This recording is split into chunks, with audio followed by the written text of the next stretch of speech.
श्रीगुरुभ्यो नमः। हरिः ओम्। गणानां त्वा गणपतिं हवामहे कविं कवीनामुपमश्रवस्तमम् ज्येष्ठराजं ब्रह्मणां ब्रह्मणस्पत शृण्वन्नोतिभिः सीदसाधनम् प्रणो देवी सरस्वती वाजेभिर्वाजिनीवती हीनामवित्रयवतु गणेशाय नमः सरस्वत्यै नमः श्रीगुरुभ्यो नमः हरिः ओम्। ॐ नमो भगवते रुद्राय। ॐ नमस्ते रुद्रमन्यवौतोदयिषवे नमः। नमस्ते अस्तु धन्वने बाहुभ्यामुदते नमः।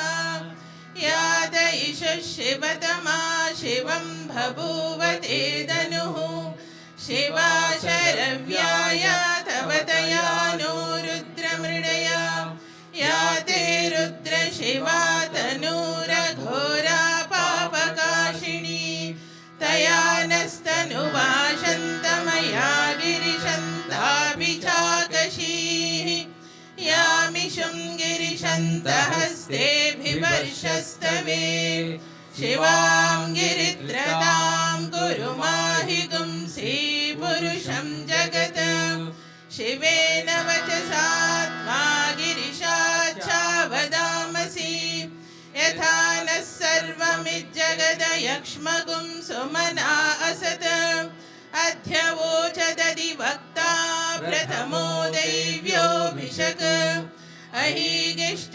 सर्वाञ्जम्भयन् सर्वाश्रयातु धान्यः असौ यस्ताम्रो अरुण उत बभ्रः सुमङ्गलः ये चेमागुं रुद्राभितो दिक्षु श्रिता सहस्रशो वैशागुं हेडयीमहे असौ यो वसर्पति नीलग्रीवो विलोहितः उतैनं गोपा अदृशन्नदृशन्नुदहार्यः उतैनं विश्वाभूतानि सदृष्टो मृडयातिनः नमो अस्तु नीलग्रीवाय सहस्राक्षाय मीढुषे अथो ये अस्य सत्त्वानोऽहं तेभ्यो करन्नमः प्रमुञ्च धन्वनस्त्वमुभयोराज्ञियोर्जां याश्च ते हस्त इषवपराता भगवो वपा अवतत्य धनुस्वगुं सहस्राक्षशतेषु दे निशीर्य शल्यानां मुखा शिवो नः सुमना भवा विज्जं धनुकपर्दिनो विशल्यो बाणवागुम् उतां शन्नस्येष व आभुरस्य निषङ्गतिः या ते धर्मीधुष्टमहस्ते बभूवते धनुः तयास्मान् विश्वतस्त्वमयक्ष्मया परिभुजा नमस्ते अश्वायुधाय नातताय कृष्णवे उभाभ्यामुदते नमो बाहुभ्यां तव धन्वने परिते धन्वनो हेतिरस्मान् वृणक्तु विश्वतः अतो यैषु दिस्तवारे अस्मन्निदेहितम् नमस्ते अस्तु भगवन् विश्वेश्वराय महादेवाय त्र्यम्बकाय त्रिपुरान्तकाय त्रिकाग्निकालाय कालाग्निरुद्राय नीलकण्ठाय मृत्युञ्जयाय सर्वेश्वराय सदाशिवाय श्रीमन्महादेवाय नमः। नमो हिरण्यबाहवे सेनान्ये दिशां च पतये नमो नमो वृक्षेभ्यो हरिकेशेभ्यः पशूनां पतये नमो नमः सस्पिञ्जराय त्विषीमते पतीनां पतये नमो नमो बब्लुषाय विव्याधिने नानां पतये नमो नमो हरिकेशायोपवीतिने पुष्याणां पतये नमो नमो भवस्य हेत्यै जगतां पतये नमो नमो रुद्राय तथा विने क्षेत्राणां पतये नमो नमः सूताय हन्याय वनानां पतये नमो नमो रोहिताय स्तपतये वृक्षाणां पतये नमो नमो मन्त्रिणे वाणिजाय कक्षाणां पतये नमो नमो भुवन्तये वारिवस्कृताय औषधीनां पतये नमो नमः उच्चैर्घोषाय क्रन्दयते पत्तीनां पतये नमो नमः कृत्स्नवीताय धावते सत्त्वनां पतये नमः नमः सहमानाय निर्व्याधिन आव्याधिनीनां पतये नमो नमः ककुभाय निषङ्गिने स्तेनानां पतये नमो नमो निषङ्गिनै श्रुतिमते तस्कराणां पतये नमो नमो वञ्चते परिवञ्चते स्थायूनां पतये नमो नमो निचेरवे परिचरायारण्यानां पतये नमो नमः सृकाविभ्यो जिगागुंसद्भ्यो मुष्णतां पतये नमो नमो सिमद्भ्यो नक्तं शरद्भ्यः प्रकृन्तानां पतये नमो नमः उष्णीषिणे गिरिचराय कुलुञ्चानां पतये नमो नमः इषुमद्भ्यो धन्वाविभ्यश्च वो नमो नमः आतन्वानेभ्यः प्रतिदधानेभ्यश्च वो नमो नमः आयच्छद्भ्यो विसृजद्भ्यश्च वो नमो नमो सद्भ्यो विद्यद्भ्यश्च वो नमो नमः आसीनेभ्यश्च यानेभ्यश्च वो नमो नमः स्वपद्भ्यो जाग्रद्भ्यश्च वो नमो नमः शिष्यद्भ्यो दावद्भ्यश्च वो नमो नमः सभाभ्यः सभापतिभ्यश्च वो नमो नमो अश्वेभ्यो अश्वपतिभ्यश्च वो नमः नमः आव्याधिनीभ्यो विविद्यन्तीभ्यश्च वो नमो नमः उगणाभ्यस्तृगंहतीभ्यश्च वो नमो नमो गृत्सेभ्यो गृत्सपतिभ्यश्च वो नमो नमो प्रातेभ्यो रातपतिभ्यश्च वो नमो नमो गणेभ्यो गणपतिभ्यश्च वो नमो नमो विरूपेभ्यो विश्वरूपेभ्यश्च वो नमो नमो महद्भ्यः क्षुल्लकेभ्यश्च वो नमो नमो रतिभ्यो रतेभ्यश्च वो नमो नमो रथेभ्यो रथपतिभ्यश्च वो नमो नमः सेनाभ्यः सेनानिभ्यश्च वो नमो नमः क्षत्रुभ्यः सङ्ग्रहीतृभ्यश्च वो नमो नमः स्तक्षभ्यो रथकारेभ्यश्च वो नमो नमः कुलालेभ्यः कर्मारेभ्यश्च वो नमो नमः पुञ्जिष्टेभ्यो निषादेभ्यश्च वो नमो नमः इषुकृद्भ्यो धन्वकृद्भ्यश्च वो नमो नमो मृगयुभ्यः श्वणिभ्यश्च वो नमो नमः श्वभ्यः श्वपतिभ्यश्च वो नमः नमो भवाय च रुद्राय च नमः शर्वाय च पशुपतये च नमो नीलग्रीवाय च शितिकण्ठाय च नमः कपर्दिने च व्युक्तकेशाय च नमः सहस्राक्षाय च शतधन्वने च नमो गिरिशाय च शिपिविष्टाय च नमो मीरुश्रमाय चेषुमते च नमो ह्रस्वाय च वामनाय च नमो बृहते च वर्षीयसे च नमो वृद्धाय च संवृध्वने च नमो अग्र्याय च प्रथमाय च नमः आशवे चाजिराय वशीभ्याय च नमः ऊर्व्याय चावस्वन्याय च नमः स्रोतस्याय च द्वीव्याय च नमो ज्येष्ठाय च कनिष्ठाय च नमः पूर्वजाय च परजाय च नमो मध्यमाय च भगल्भाय च नमो जगन्याय च बुद्धियाय च नमः सोभ्याय च प्रतिसर्याय च नमो याम्याय च क्षेम्याय च नमः उर्वर्याय च खल्याय च नमः श्लोक्याय च वसान्याय च नमो वन्याय च कक्षाय च नमः श्रवाय च प्रतिश्रवाय च नमः आशुषेणाय च शुरथाय च नमः शूराय चावभिन्दते च नमो वर्मिने च वरूदिने च नमो बिल्मिने च कवचिने च नमः श्रुताय च श्रुतसेनाय च नमो दुन्दुभ्याय च हनन्याय च नमो कृष्णवे च प्रमृषाय च नमो दूताय च प्रहिताय च नमो निषङ्गिणे चेषुधिमते च नमः तीक्ष्णे शवे चायुधिने च नमः स्वायुधाय च सुधन्वने च नमः श्रुत्याय च पथ्याय च नमः काट्याय च नीप्याय च नमः सूर्याय च सरस्याय च नमो नाद्याय च वैशन्ताय च नमः कूप्याय च वट्याय च नमो वर्षाय च वर्षाय च नमो मेघ्याय च विद्युत्याय च नमः ईद्रियाय च तप्याय च नमो वाक्याय च रेश्मियाय च नमो वास्तव्याय च वास्तुपाय च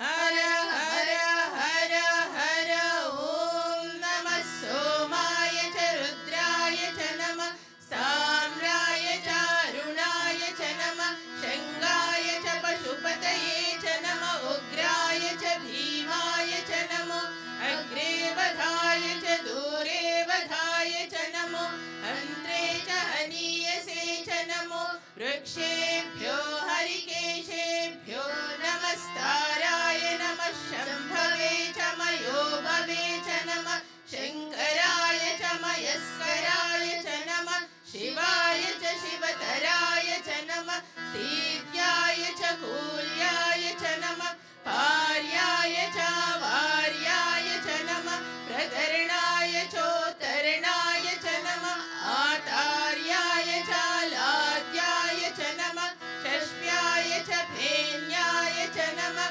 सिकत्याय च प्रवाह्याय च नमः हिरण्याय च प्रपथ्याय च नमः किगुंशिलाय च क्षयणाय च नमः कपर्दिने च पुलस्तये च नमो गोष्ठ्याय च गृह्याय च नमः स्थल्प्याय च गेह्याय च नमः काट्याय च गवरेष्ठाय च नमो हृदयाय च निवेश्याय च नमः पागुंसव्याय च रजस्याय च नमः शुष्क्याय च हरित्याय च नमो लोप्याय चोलप्याय च नमः ऊर्व्याय च सूर्ण्याय च नमः पर्ण्याय च पर्णशद्याय च नमो पगुरमाणाय चाभिघ्नते च नमः आखिदते च प्रखिदते च नमो वक्किरिकेभ्यो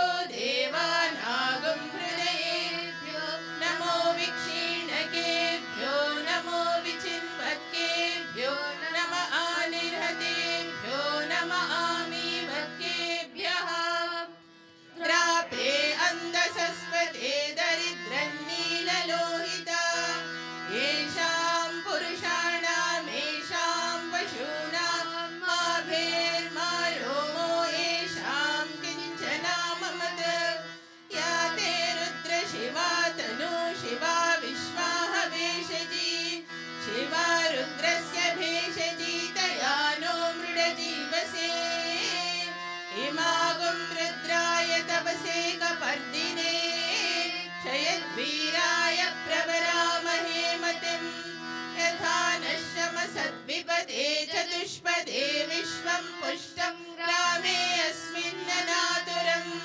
मृडालो रुद्रोदनो मयस्मृदिक्षयद्वीराय नमसा विधेमते यच्छं चयोष्टमनुराय जे पिता ददश्यामतव रुद्रप्रणीतौ मानो महान्तमुत मानो अर्भकं मानोक्षन्तमुत मानोक्षितं मानो वधीपितरं मोदमातरं प्रियामानस्तनुवो रुद्ररीरिषः मानस्तोकेतनये मान आयुषि मानो गोषु मानो अश्वेषु रीरिषः वीराण्मानो रुद्रभामितो वधीरविश्वन्तो नमसा विधेमते आरात्ते गोग्न उत पूरुषग्ने क्षयद्वीराय सुम्नमस्मेते अस्तु रक्षाचनो अति च देव ब्रूह्यदा च नः शर्म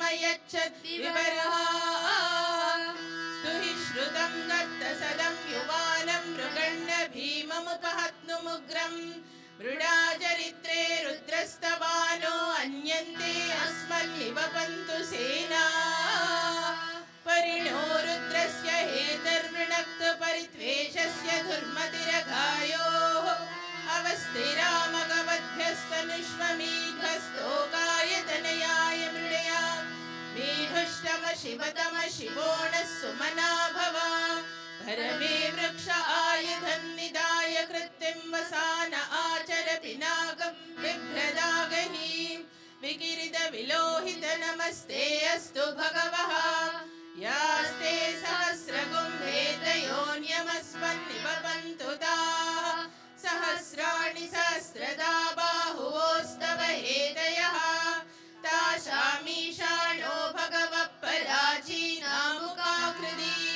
सहस्राणि सहस्रशो ये रुद्रा अधिभूम्यां तेषागुं सहस्रयोजने वदन्वानि तन्मसि अस्मिन् महत्यर्णवेऽन्तरिक्षे भवादि नीलग्रीवाशितिकण्ठा शर्वा अधः क्षमाचरा नीलग्रीवाशितिकण्ठादिवगुं रुद्रा उपश्रिता ये वृक्षेषु सस्मिञ्जरा नीलग्रीवा विलोहिता ये भूतानामधिपतयो विशिखासक्तपर्दिनः ये अन्येषु विद्यन्ति पात्रेषु पिबतो जनान् ये पथापतिरक्षय ऐलवृधाय व्युदः ये तीर्थानि प्रचरन्ति सृकावन्तो निषङ्गिनः य एतावन्तस्य भूयागुं षष्ठदिशो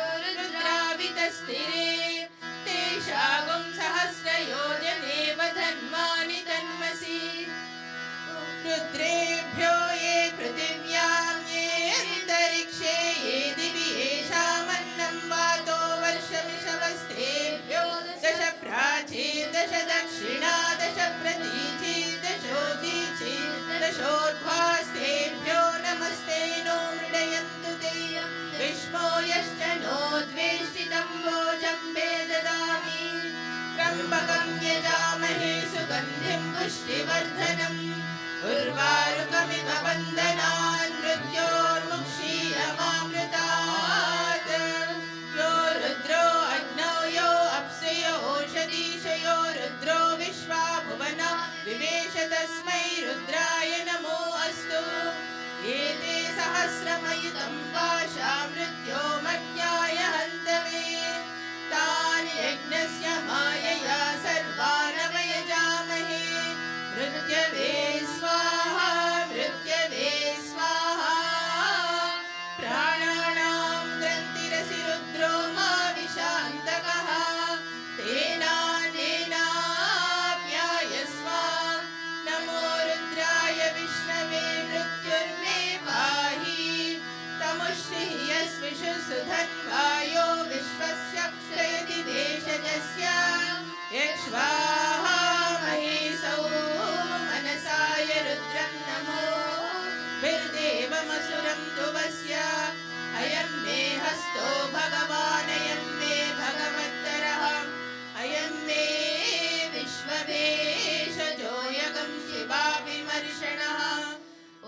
मे सौमनसश्च मे भद्रं च मे श्रेयश्च मे वस्यश्च मे यशश्च मे भगश्च मे द्रविणं च मे यन्ता च मे धर्ता च मे क्षेमश्च मे धृतिश्च मे विश्वं च मे महश्च मे संविच्च मे ज्ञानं च मे सूश्च मे प्रसूश्च मे सीरं च मे लयश्च मरुतं च मे मृतं च मे यक्ष्मं च मे नाम यच्च मे जीवातुश्च मे दीर्घायुत्वं च मे अनमित्रं च मे भयं च मे सुगं च मे शयनं च मे सूषा च मे सुदिनं च मे ॐ शान्ति शान्ति शान्ति ॐ निधनपतये नमः निधनपतान्तिकाय नमः ऊर्ध्वाय नमः ऊर्ध्वलिङ्गाय नमः हिरण्याय नमः हिरण्यलिङ्गाय नमः सुवर्णाय नमः सुवर्णलिङ्गाय नमः दिव्याय नमः दिव्यलिङ्गाय नमः भवाय नमः भवलिङ्गाय नमः शर्वाय नमः शर्वलिङ्गाय नमः शिवाय नमः शिवलिङ्गाय नमः ज्वलाय नमः ज्वललिङ्गाय नमः आत्माय नमः आत्मलिङ्गाय नमः परमाय नमः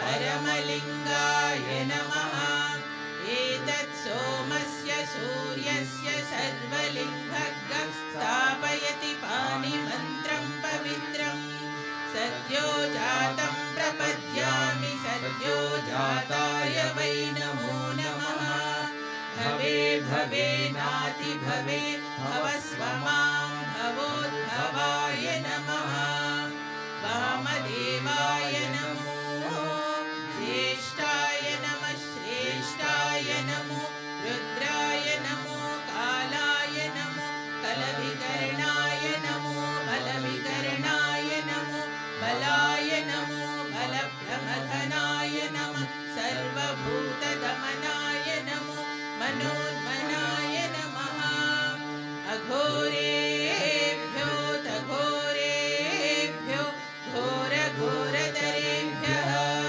सर्वेभ्यः सर्वशर्वेभ्यो नमस्ते अस्तु रुद्ररूपेभ्यः तत्पुरुषाय विद्महे महादेवाय धीमहि तन्नो रुद्र प्रचोदयात् ईशानः सर्वविद्यानाम् ईश्वरः सर्वभूतानां ब्रह्माधिपतिर्ब्राह्मणो अधिपति ब्रह्मा शिवो मे अस्तु सदा शिवो नमो हिरण्यबाहवे हिरण्यवर्णाय हिरण्यरूपाय हिरण्यपतये अम्बिकापतय उमापतये पशुपतये नमो नमः ऋतगं सत्यं परं ब्रह्म पुरुषं कृष्णपिङ्गलम् ऊर्ध्वरेतं विरूपाक्षं विश्वरूपाय वै नमो नमः सर्वो वै रुद्रस्तस्मै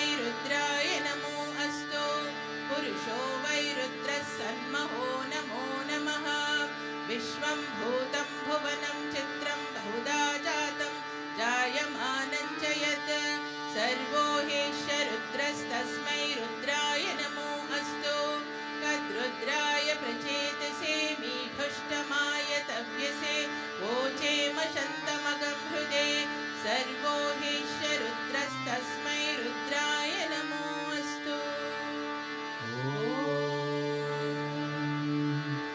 शान्ति शान्ति शान्तिः